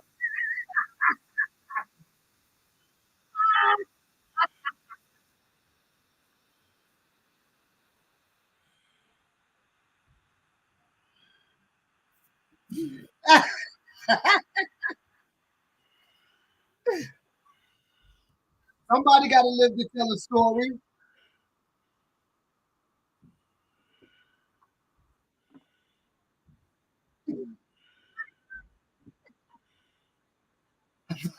Yo, Fifth have been trolling Puff. Now, many of y'all out there, I see the post, so I'm gonna address the elephant in the room. Oh, minorities love laughing at minorities' pain. Get out of here with that. It's not, because don't come at me. This is us doing it to each other. Minorities supposed to be doing it. I didn't do nothing to that man. Everything that man did or R. Kelly did, they did on their own. They just sit in jail. Don't use no black card on me trying to make me feel sympathetic. Nobody did this to us but us this time. That. I don't feel no sympathy. You can't blame it on nobody else. No, clearly, don't give me the black slap and that black thing. I don't listen. We've been hearing about this for Puff. Nobody wanted to believe it, but we've been hearing about it for 30 years with him. Now the truth is coming to light. Cat Williams. It seems like Cat Williams knew this shit was coming. When you go listen to the interview that he did a couple months ago, when he said 2024 they will all be exposed. There's two sides. There's God's side and the other side. It's like he said Puffy tried to take his innocence. And he said, you got to tell him he had to protect his, you know what? And then he said, I got receipts. That's why Puffy will never say nothing about it. You got to tell him no, he said. You got to tell him no. You got to tell him no. Oh, 50 a billionaire too. He playing in the same mud. Maybe. Could be. Possibly, but Bill, I'm gonna say this. I checked out, so I did some research today when we were going to talk about this. I called up all the Rick, what is it, Mike Rubin. I called up his all-white parties. I didn't see 50 Cent at none of those parties. I'm going to be honest, my brother. I was trying to find anybody that 50 Cent ran with that was wrapped up in any of this. He wasn't around. He don't be around Hove. He don't be around Mark Rubin. not Clyde Davis. 50 was off in the works over there with Dre and Eminem. With Eminem and them. And think even them, and like I pointed this out to early, even those guys, Dre and them, when they had their run, they had like a 5-year run. Then the music stopped for them, and he made his money with the beats. You get what I'm saying? The beats headphones. Them cats ain't stay on top the way Hove did, the way Puff kind of has been able to stay on top and in control in the music game. There's only a select few that have made it to that level, that elite level of where they're at. And somebody pointed out to me too that this shit been going on with the elitists. Like if you look at history and study history, that this crazy shit been going on forever. 100%. But I mean, Watson right that 50 is out there and he's mingling amongst the crowd. He's mingling amongst the circle. And so, I just think that 50 must not have that on his name because there's no way in hell. With all the shit he talk, Castle the big game. That's there's no way, dog. Now we really don't want to believe it like 50 because we all like 50's like one of us. Like, you know what I'm saying? Like, you don't never want to believe it about 50. Like that one will break people's hearts. That, Puff, we kind of always assume, he kind of funny style. Like, Jigga kind of surprises me, but you know what? For a dude, I always wondered how he got pushed to the front, and I think we know why. Yo, Jigga ain't even the nicest cat in Brooklyn. Well, Biggie was the best ever. Bro, there's other cats I would take before him too in Brooklyn. Out of Brooklyn, name them. AZ. He was about to say that. AZ resume don't compare with Jigga's. That's AZ. MOP, them was some spitting ass dudes. MOP spit better. MOP. I'm talking about the Brooklyn cats I listen to. Keep going. Half a mil better than Jay-Z. Keep going. Now we're just talking music. Big L, I give you that one, Wayne. Who's Harlem? That's Harlem. You didn't say Big L, but Big L from Harlem. But go ahead. Right. Brooklyn. So you think MOP raps better than Hove? Who else? Yep. AZ, keep going. AZ, half a mil. And half a mil. This is Mano. I'll take Mano before Jigga. I'll take Mano. Now, let me ask something. Have you heard them construct songs that's hotter than Jay-Z's? Oh my God, we know why now. He had all the best production. Regardless of whatever he had to go in. Cam explained something that you cannot dispute, regardless of whatever he's been through. That song with New York, with Jay-Z and Cam, and maybe you need to go remind you. I know he don't write, so he did it all in the studio. I know, I get it. Cam asked him to do a song. He said, "Let's do it." He was ready on site and spit that verse, no mess ups. Come on, dog. You got to get this man respect. Now, he did learn that from Big, I think, because they said Big didn't write. That's why you didn't hear nothing after Big after he died, really. Big wasn't Tupac. He didn't have an album. Big was spitting off top. So when he died, everything died with him. That I do think that that's a negative to not having Big right. I would have loved another Big album. Everybody out there, y'all want to hear the hottest Biggie verse? I'm going to tell y'all, for y'all non-hip hoppers. It's called You Can't Stop the Rain with Biggie and Shaq. That's the hottest Big verse that I've ever heard in my life. Shaq goes crazy on that too. Shaq can flow. Arky said, now you bugging, Tito. Mano is nowhere on J level. I buy his album. D. Miller said Jay-Z is the best. Mr. Beeman said Tito bugging. Mano, bro. I was just proving the point that I would take Mano first. Hey, Watson, you saying Jay-Z the best? You say, yeah, he is. Is Tito bugging or is Jay-Z the best? I don't know what you're talking about. Listen, there's not a lot of people that's better than Hove that I like, but I'll tell you the people that is better than Hove. Not from Brooklyn, just overall in the game. To me, Biggie's a better spitter than Hove and a better storyteller than Jay-Z. Nas is a better spitter than Hove, a better storyteller than Jay-Z. Jadakiss is a better rapper than Jay-Z. Jay-Z's a better artist. Jay-Z can construct songs more, but if you give Jadakiss Mariah on the hook, Jadakiss is going to spit. Jadakiss might be the only rapper that I never heard ever in his life say a whack verse or no. There's no song you could ever play for me. I've heard Nas say verses. I'm like, man, I've heard Jay. I've never heard Nas say a whack verse in my life on nothing. Even on the whack beat, he don't sound bad. Nothing. Even on the whack beat. He always spits. And so, like, if I'll take those three, and now my favorite artist of all time, and has always been since he was with Children of the Corn. For those that don't know real hip hop, Murder Mace. When he was Murder, say Murder Mace. My boy Murder Mace. It's not. Nice. Don't get us banned, y'all. It's Murder Mace. Okay, Mace was his name. That's my favorite rapper of all time. Like to listen to. I don't think he spit better than Big. No, can he? But Mace was that guy. What made him become a pastor? He says it. He says it on Cameron's show. It's a whole point where he says why he got away. He said, I escaped Puff Daddy. That's why I left. And remember, I told you earlier, he didn't have the leverage that Nori and them had because Puff owned everything for his. So he up and left. He said he lost millions and millions of dollars, but he left it all on the table. All right, Gene Miller says Styles P is better. Gene I agree.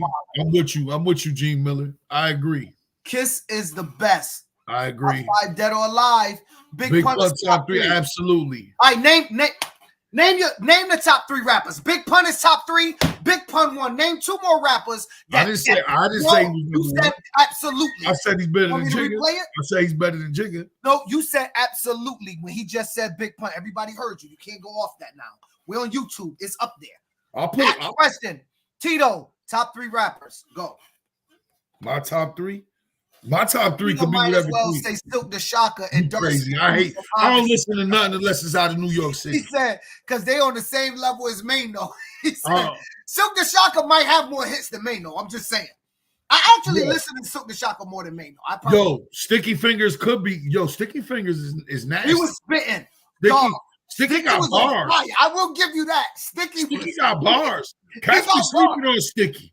Sticky got bars, bro. Yes, listen to them Onyx albums. Sticky bars. Tito, top three rappers before we get out of here. Top 3 minutes. Nas, Big Pun, Jada. There you go.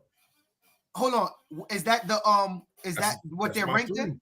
No, are they? Three. So Nas is the best they ever? go. I think so. I think Nas. Nas my number one. Nas my number one. I wasn't into them Brooklyn cats like that. I told you none of them ever. AZ was my guy. What did Big Pun do better than Biggie? Storytell, rap, like what was it? Pun had a lot of different tongues with him, bro. He had a lot of different shit he could do. Different styles, different tones, different cadences. He did the Bone Thugs type thing. Bro, you better go listen to his album. Better than Biggie? Bro, I think Pun was better than Biggie. That's my opinion. All right. That's my opinion. I thought you would say X. Oh, X, yeah, no. X, no. You said 3. You said top 3. I should have went X. You don't get a 4. Bro, but Prodigy's one of my favorites. Give me top 3. Prodigy. Start over. Prodigy's one of my favorites. Give me top 3. Prodigy. And then Raekwon. There's a whole bunch. I got more than 3. Start over. Give me top 3. Raekwon and Ghost. I need 3, Tito, before we get off. I need 3 people. Wayne. Pun was not a better lyricist than Biggie Smalls. You gotta be kidding me, Wayne. Yes, I'm with you, Wayne. I agree. Biggie lived in Jersey, Wayne. Come on, you upsetting me. He in PA. I'm surprised he's not going Beanie. Gene Miller, top 3. Jay-Z, Buster. Oh God, Buster Rhymes. I'm done, Gene.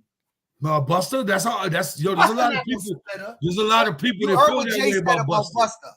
There's a lot of people that feel that way about Buster. Okay. There is. Okay. Big Daddy Kane, who's this? Nas, Big Daddy Kane, Jay-Z, Coogee. No, dog, we need 3. Y'all need Tito. Are you going to be able to give me 3? It's hard. It's hard. Three's hard. Three's hard. Here we go. We got to answer. J Nas Pac. That's J Nas Pac. That's common. That's common. This is Arky. Nas, Big Daddy Kane, Jay-Z, Coogee Rap. Come on, that's nobody. We talking about all time, and we got to go rock Cam. I mean, you could go a lot of ways. Give me your top 3 rappers ever. I don't know why you keep on doing this. Like, you was locked in until I said X name. You was done until I said X. I forgot. Like that's what I'm saying. Yo, X might be number one all time if you want me to get crazy. You want me to get crazy. Everybody, Tito is not going to be able to do this because DMX just went from not on the top 3. Yeah, he might be the best of all time. He might be the best of all time. I mean, DMX had the greatest 2-year run of all time. He did. I mean, I'll give you that.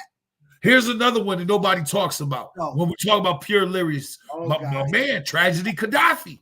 Trash. Yo, dog, Tragedy was great, but he wasn't even the top in that Queen QB crew. Though. Yeah, but bro, Trash been doing it. Iman Thug to me was as hot as Tragedy Gaddafi. Oh, you always say that. That makes me Iman Thug was on fire. You always say that shit. That makes me wonder about you. Yo, Iman Thug. He was the hook master. He was a hook master. He wrote all of their stuff. Tragedy. This world is wild and we get high. That's tragedy. That's tragedy, bro. That's the song. That's Tragedy's song. Iman Thug wrote the song.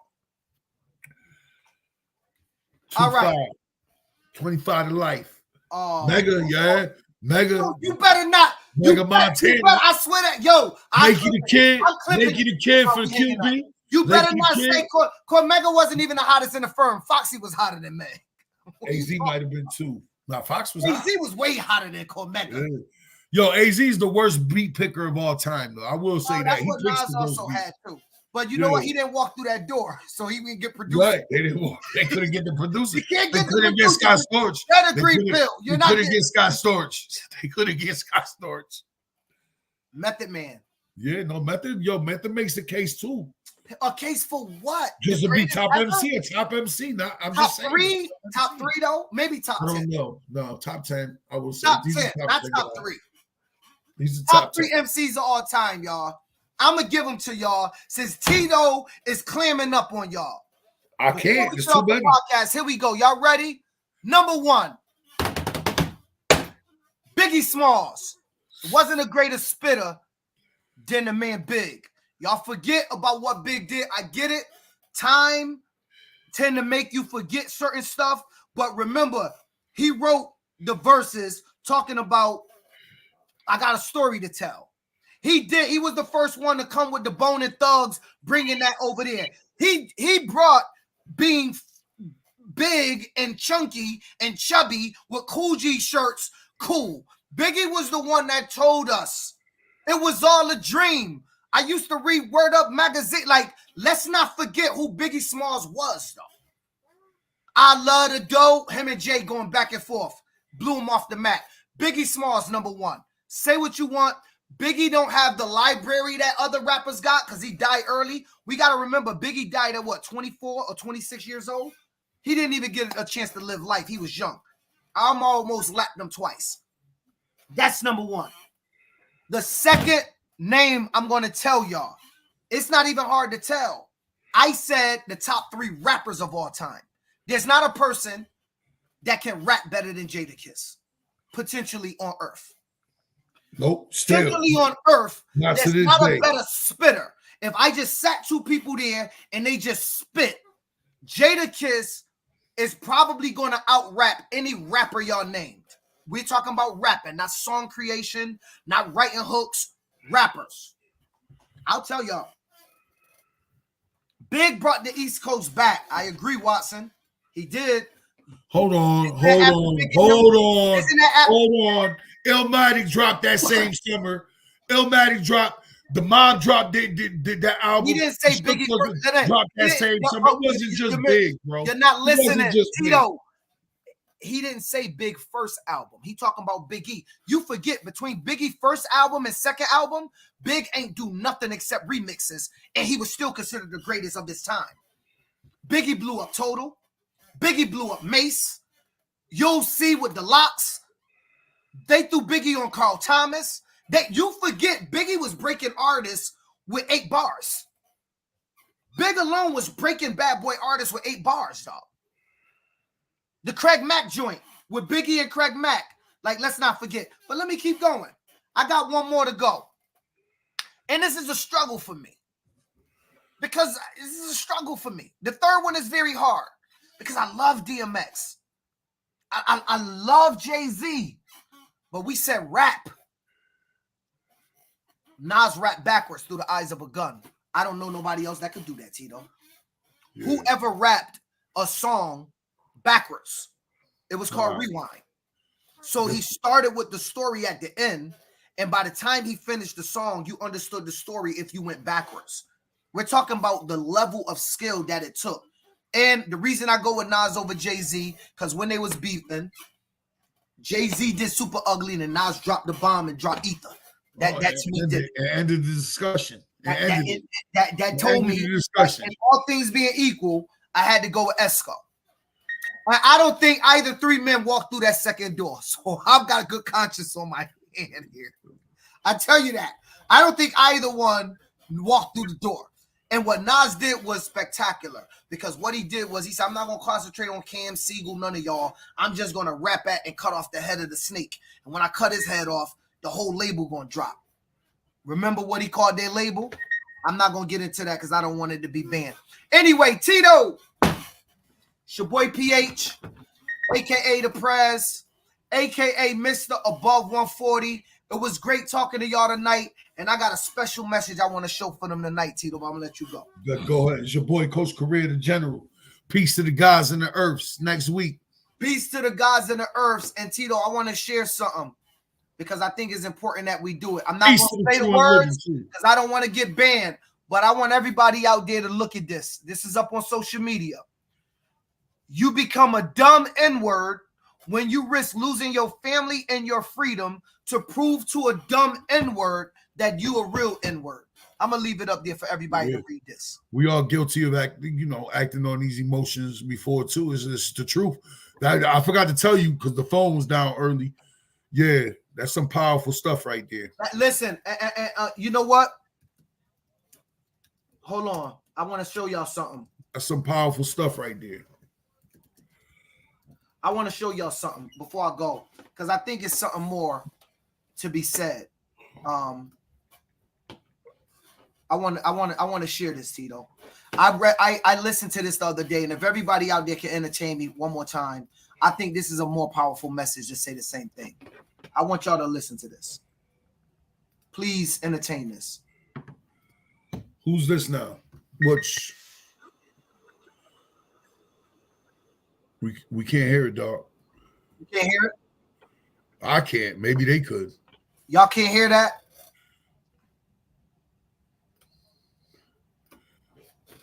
Tell me if y'all can hear that. Let me try it again, T. Hold on. Share video. Could y'all hear it? Nope, they couldn't hear it. All right, well, anyway, I'm gonna put this in the I'm gonna put it on the forum. Check the forum. He'll put it on the forum. I'm about to share this right now. Because listen, I think it's important that y'all all check out this video. I just posted it. Basically, what she said was we used to pick cotton. Now we are the cotton. Because y'all understand about the prison pipeline system. We'll talk about that next week. Anyway, peace, love, and hair grease. Peace to the true and living.